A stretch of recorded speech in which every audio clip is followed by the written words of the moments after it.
ప్రపంచ మత్స్య దినోత్సవాన్ని పురస్కరించుకుని రాష్ట్రంలో 4 ఫిషింగ్ హార్బర్లకు ముఖ్యమంత్రి జగన్ శంకుస్థాపన చేశారు.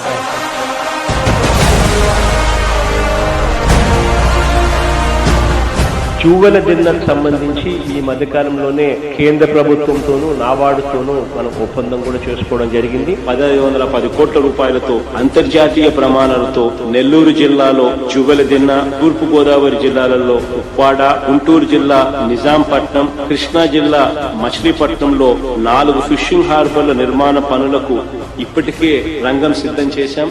పనులు కూడా జరుగుతా ఉన్నాయి.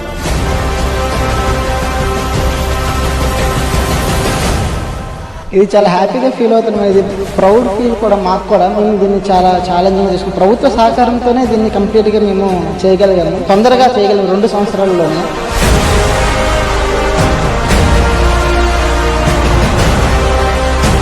ఇక్కడ క్రీక్ దగ్గరలో మనకి అనుకూలమైన ప్రాంతం జువల్దిన్నెలో ఉంది కాబట్టి ఇక్కడ ఐడెంటిఫై చేసి ఫిషింగ్ హార్బర్ నిర్మాణం చేపట్టడం జరిగింది. ముఖ్యంగా గౌరవ ముఖ్యమంత్రి గారు వరల్డ్ ఫిషరీస్ డే నాడు వర్చువల్ గా దీనికి ఇనాగరేట్ చేయడం జరిగింది. అప్పటి నుంచి కూడా కంటిన్యూస్ గా వర్క్స్ ఎక్కడ ఆగకుండా చాలా త్వరితగతిన పూర్తి అవడానికి అన్ని డిపార్ట్మెంట్స్ తో సమన్వయం చేస్తూ ముందుకెళ్తున్నాము.